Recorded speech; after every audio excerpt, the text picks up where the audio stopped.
রায়পুর উপজেলার সোনাপুর ইউনিয়নে নিখোঁজের 2 দিন পর সুপারি বাগানের বালুর স্তূপ থেকে সোহাগ হোসেন নামের এক অটোচালকের লাশ উদ্ধার করেছে পুলিশ। শনিবার দুপুর 12টার দিকে উপজেলার সোনাপুর ইউনিয়নের পাটোয়ারি রাস্তার মাথা এলাকার মন্তাজ পাটোয়ারি বাড়ির পাশের একটি সুপারি বাগান থেকে মরদেহটি উদ্ধার করা হয়। পরে ময়না তদন্তের জন্য লক্ষ্মীপুর সদর হাসপাতাল মর্গে পাঠানো হয়েছে। নিহত সোহাগ একই এলাকার লালগাজী মিজি বাড়ির তাজুল ইসলামের ছেলে। তার স্ত্রী শাহিনুর বেগম 8 মাসের অন্তঃসত্ত্বা। স্বামীর মৃত্যুর খবরে স্ত্রী ও মা শোকে অচেতন হয়ে পড়েছেন।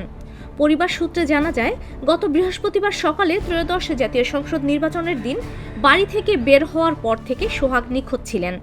এরপর পরিবারের সদস্যরা বিভিন্ন স্থানে খোঁজাখুঁজি করেও তার সন্ধান পাননি। শনিবার দুপুরে স্থানীয়দের মাধ্যমে খবর পেয়ে পুলিশ ঘটনাস্থলে গিয়ে বালুর স্তূপের ভিতর থেকে মরদেহ উদ্ধার করে। এ সময় থানা পুলিশ, স্থানীয় সাবেক চেয়ারম্যান, গ্রাম পুলিশ ও স্বজনরা লাশ শনাক্ত করেন। সোহাগের পরিবার দাবি করেছে তাদের সঙ্গে কারো প্রকাশ্য বিরোধ ছিল না, তবে তিনি অনলাইনে জুয়ার সঙ্গে সম্পৃক্ত ছিলেন বলে জানা গেছে। এ বিষয়ে হত্যার পিছনে কোনো বিরোধ বা আর্থিক লেনদেন জড়িত কিনা তা খতিয়ে দেখা হচ্ছে। রায়পুর থানার ভারপ্রাপ্ত কর্মকর্তা ওসি শাহিন মিয়া জানান, মরদেহ উদ্ধার করে ময়না তদন্তের জন্য পাঠানো হয়েছে। এই ঘটনায় হত্যা মামলা দায়েরের প্রস্তুতি চলছে।